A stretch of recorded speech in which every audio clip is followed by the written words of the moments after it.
ನಮಸ್ಕಾರ ವೀಕ್ಷಕರೇ, ನೀವು ನೋಡ್ತಾ ಇದ್ದೀರಾ ನ್ಯೂಸ್ 7. ಪ್ರಶ್ನೆ ನಿಮ್ಮದು, ಪ್ರಶ್ನಿಸುವ ಹಕ್ಕು ನಮ್ಮದು. ನಾನು ನಿಮ್ಮ ಮಹಬೂಬ್ ಬರಗೂರು.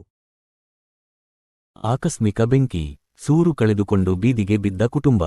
ಕುರಿಗಳೊಂದಿಗೆ ಗುಡಿಸಲಿನಲ್ಲಿದ್ದ ಬೈಕ್, ದವಸಧಾನ್ಯ, ಟಿವಿ, ಬಟ್ಟೆ ಬರೆ, ಹಣ ಸೇರಿದಂತೆ ಸಂಪೂರ್ಣ ಬೆಂಕಿಗೆ ಆಹುತಿ.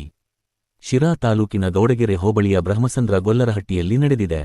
ಗೊಲ್ಲರಹಟ್ಟಿ ಗ್ರಾಮದ ಅಕ್ಕಮ್ಮ ನಾಗಣ್ಣ ಎಂಬುವರಿಗೆ ಸೇರಿದ ಗುಡಿಸಲಾಗಿದ್ದು, ಗ್ರಾಮದಲ್ಲಿರುವ ಮನೆ ಬಿದ್ದು ಹೋಗುವ ಭೀತಿಯಲ್ಲಿ ರಪ್ಪದಲ್ಲಿ ಗುಡಿಸಲು ಹಾಕಿಕೊಂಡು ಇಲ್ಲಿಯೇ ಸಂಸಾರ ಮಾಡುತ್ತಿದ್ದರು ಎನ್ನಲಾಗಿದೆ.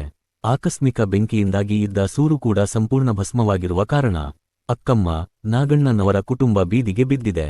ನೆಲೆಯಿಲ್ಲದ ಕುಟುಂಬಕ್ಕೆ ಸರಕಾರದಿಂದ ಆರ್ಥಿಕ ನೆರವಿಗಾಗಿ ಮನವಿ ಮಾಡಿದ್ದಾರೆ. ಗ್ರಾಮಸ್ಥರು ಕೂಡ ಇವರ ಸಹಾಯಕ್ಕೆ ಶಾಸಕರನ್ನು ಒತ್ತಾಯಿಸಿದ್ದಾರೆ.